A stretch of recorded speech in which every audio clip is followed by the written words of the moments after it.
bonjour. Dans cette troisième capsule, on va aller voir différents exemples juste pour être sûr que les définitions sont bien comprises.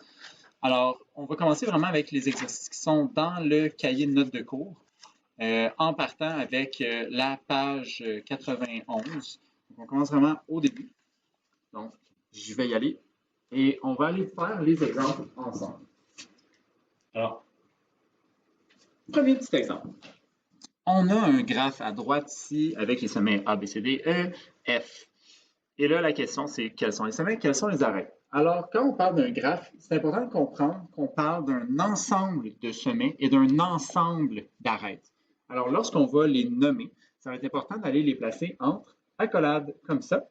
Et pour les sommets, c'est assez simple. On a juste à écrire la lettre des sommets. Alors, ici, on va avoir A, B, C, D, E, F.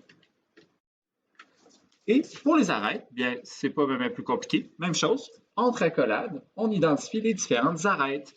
Les arêtes, je le rappelle, on écrit les deux sommets avec un trait d'union entre les deux. Donc, pour l'arête AB, on va écrire A, trait d'union, B. Et on continue comme ça jusqu'à temps qu'on ait fait toutes les arêtes. Alors, j'ai B, trait d'union, C. Et une stratégie pour pas en oublier, c'est de mettre un petit X lorsqu'on les a identifiés. Donc, par exemple, j'ai fait A, trait d'union, B. J'ai fait B, trait d'union, C. Alors, je peux continuer. J'ai B, trait d'union, B. Je vais mettre un petit X. J'ai C, trait d'union, E. Et un petit dernier, C, trait d'union, D. Lorsqu'on a identifié toutes nos arêtes, on ferme l'accolade et c'est terminé. Alors, pour le premier exemple, c'est tout ce qu'on a à faire. On va en faire un deuxième pour que tu comprennes bien l'idée. Naturellement, si tu veux mettre un pause avant que je fasse l'exemple, c'est tout à ton avantage. Tu vas bien mieux comprendre si tu le fais avant et que tu fais juste comparer ta réponse avec la mienne. Donc, pour l'exemple 2, on a le graphe 1, 2, 3 avec deux arêtes. Alors, les sommets, on les identifie entre accolades. On a le sommet 1, le sommet 2, le sommet 3. On ferme l'accolade. Pour les arêtes, même chose. J'ai l'arête 1, 2 et j'ai l'arête 1, 3. Donc, parfois, ça va très vite. D'autres fois, c'est plus long. Alors, c'est pour ça je fais des exemples avec vous.